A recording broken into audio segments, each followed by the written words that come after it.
गहलोत दिल्ली दौरे से लौटे हैं जयपुर। दिल्ली में 12 तुगलक लेन पर महत्वपूर्ण मीटिंग में उन्होंने भाग लिया। राहुल और प्रियंका के साथ गहलोत और भूपेश बघेल की मीटिंग हुई। लगभग 1 घंटे तक मीटिंग में केसी वेणुगोपाल भी मौजूद रहे। मीटिंग के बाद 15 जीआरजी में एआईसीसी कोषाध्यक्ष पवन बंसल से उन्होंने मुलाकात की। उसके बाद सीएम गहलोत जोधपुर हाउस होते हुए पहुंचे मेदांता अस्पताल। मेदांता अस्पताल में कांग्रेसी नेता नदीम जावेद की जानी कुशलक्षेम। उसके बाद सीएम गहलोत स्टेट प्लेन से दिल्ली से पहुंचे जयपुर।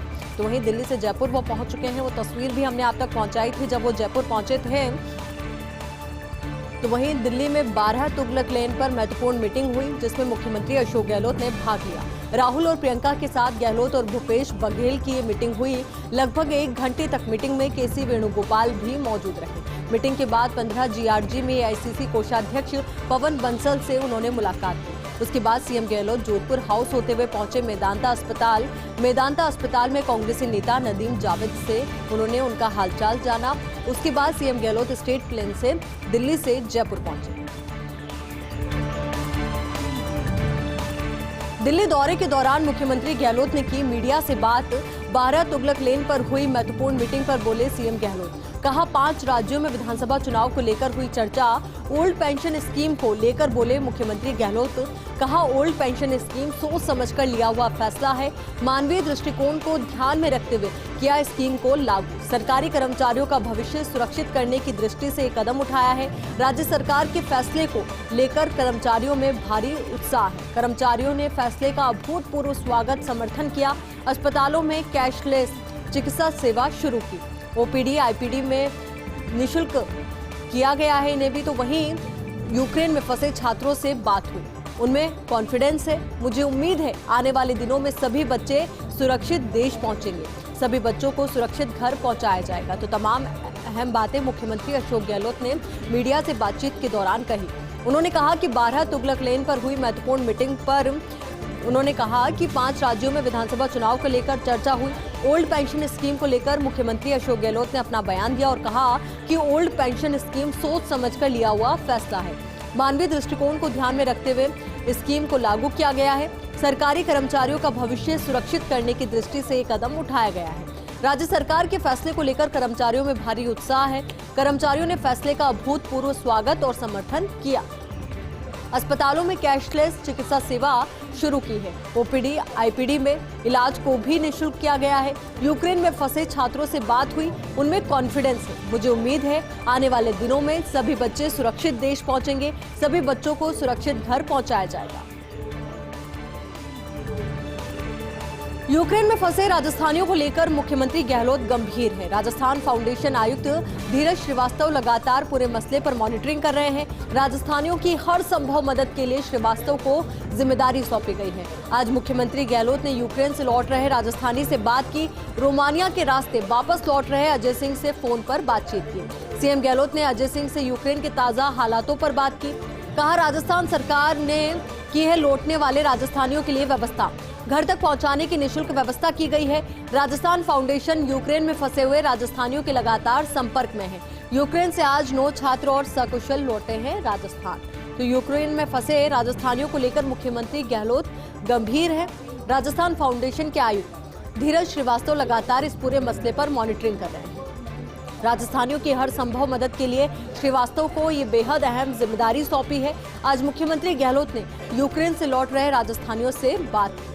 रोमानिया के रास्ते वापस लौट रहे अजय सिंह से फोन पर उन्होंने बात की। सीएम गहलोत ने अजय सिंह से यूक्रेन के ताजा हालातों पर बात की। कहा राजस्थान सरकार ने लौटने वाले राजस्थानियों के लिए व्यवस्था की है। घर तक पहुंचाने की निःशुल्क व्यवस्था की गई है। राजस्थान फाउंडेशन यूक्रेन में फंसे हुए राजस्थानियों के लगातार संपर्क में है। यूक्रेन से आज 9 छात्र और सकुशल लौटे हैं राजस्थान।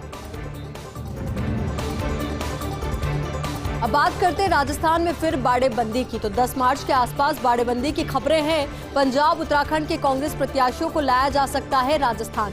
जयपुर या आसपास किसी रिजॉर्ट में रुकने की व्यवस्था की जा सकती है। कांग्रेस के कुछ स्थानीय प्रमुख नेताओं ने व्यवस्थाओं को देखना शुरू कर दिया है। यूपी के कांग्रेस के चुनिंदा प्रत्याशी भी आ सकते हैं राजस्थान। पंजाब और उत्तराखंड में त्रिशंकु विधानसभा के आसार से इनकार नहीं किया जा सकता। कमोबेश यही हालात यूपी में पनप सकते हैं। कांग्रेस सरकार के कारण कांग्रेस आलाकमान को बाड़ेबंदी के बाड़ेबंदी के लिए राजस्थान मुफीद लगता है। पिछले 3 सालों में गुजरात, एमपी, महाराष्ट्र, 6 के कांग्रेस विधायकों की बाड़ेबंदी हो चुकी है राजस्थान में। तो बेहद अहम और बेहद महत्वपूर्ण खबर इस वक्त आपको बता रहे हैं और आपको बता दें कि राजस्थान में फिर बाड़ेबंदी हो सकती है।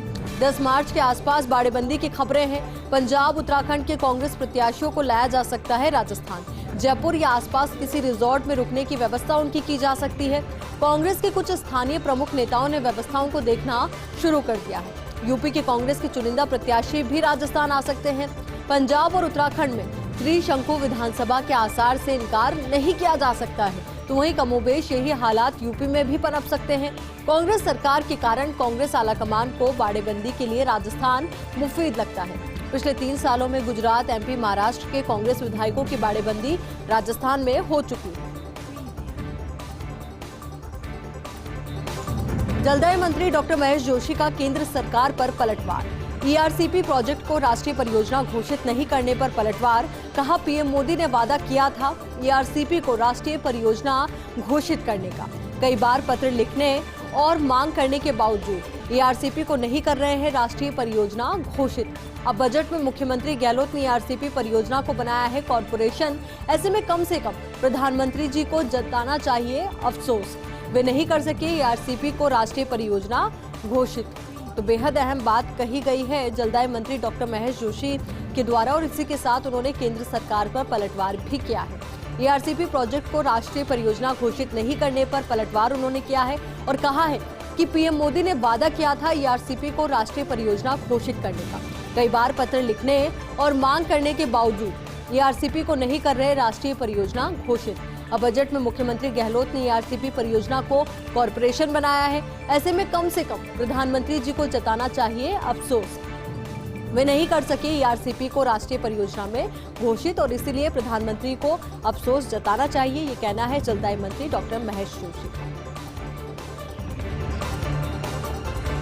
लंबे इंतजार के बाद फिर से स्कूलों में पोषाहार का स्वाद चखेंगे बच्चे। प्रदेश के सभी सरकारी स्कूलों में 9 मार्च से फिर से पकेगा पोषाहार। शिक्षा विभाग के एसीएस ने सभी कलेक्टर्स को जारी किया आदेश। मिड डे मील में 8वीं कक्षा तक के बच्चों को मिलता है पका हुआ खाना। कोरोना संक्रमण की वजह से पिछले 2 साल से पोषाहार बनाना था बंद, लेकिन जरूरतमंद बच्चों को सूखे राशन किट किए जा रहे थे वितरित। तो अब ऐसे में बेहद अहम आदेश निकाले गए हैं और उसके जरिए अब ये क्लियर हो गया है कि वापस से बच्चों के लिए पोषाहार बनना शुरू होगा। लंबे इंतजार के बाद फिर से स्कूलों में पोषाहार का स्वाद बच्चे चखेंगे। प्रदेश के सभी सरकारी स्कूलों में 9 मार्च से फिर से पोषाहार पकेगा।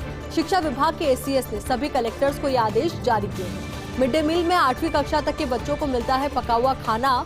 कोरोना संक्रमण की वजह से पिछले 2 साल से पोषाहार बनाना बंद था, लेकिन जरूरतमंद बच्चों को सूखे राशन किट वितरित किए जा रहे थे।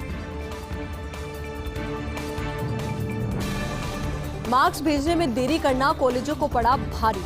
एमडीएस यूनिवर्सिटी से संबंध कॉलेज पर आर्थिक दंड। परिणाम जारी होने के बाद भी परीक्षार्थियों के मार्क्स न भेजने पर आर्थिक दंड। कॉलेजों को 20,000 की पेनल्टी राशि 5 मार्च तक जमा कराने के निर्देश दिए हैं। परीक्षा नियंत्रक से जारी आदेश में कहा, बीए पार्ट प्रथम और द्वितीय वर्ष एवं BA, BEd, BSc, BEd part प्रथम, द्वितीय, तृतीय एवं चतुर्थ 2021 के परीक्षा परिणाम जारी होने के बाद भी मार्क्स नहीं भेजे ऐसे महाविद्यालयों पर लगाया है 20,000 रुपए का आर्थिक दंड। तो जिन भी कॉलेजेस ने मार्क्स भेजने में देरी की है, तो ऐसे में एमडीएस यूनिवर्सिटी से संबंध कॉलेजों पर आर्थिक दंड लगाया गया है। परिणाम जारी होने के बाद भी परीक्षार्थियों के जो नंबर थे वो नहीं भेजने पर आर्थिक दंड लगाया है। कॉलेजों को 20,000 रुपए की पेनल्टी राशि 5 मार्च तक जमा कराने के निर्देश दिए गए हैं। परीक्षा नियंत्रक से जारी आदेश में कहा गया है कि बीए पार्ट फर्स्ट और सेकंड ईयर के BA, BEd, BSc, BEd part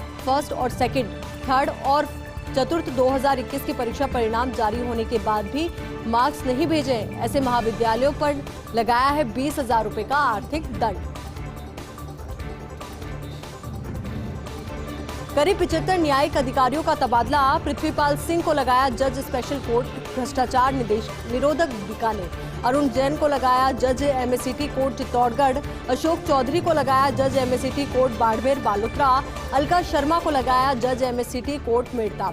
वंदना राठौड़ को लगाया जज एमएससीटी कोर्ट बीकानेर। मनोज कुमार सोनी को लगाया न्यायिक रजिस्ट्रार हाईकोर्ट जयपुर पीठ। आशुतोष गुप्ता को लगाया सचिव, high court legal service committee Jaipur. High court registrar general Nirmal Singh Medatwal ने किए आदेश जारी। ना रुकेंगे एक छोटे से ब्रेक के लिए, जल्द हाजिर होंगे कुछ और खबरों के साथ।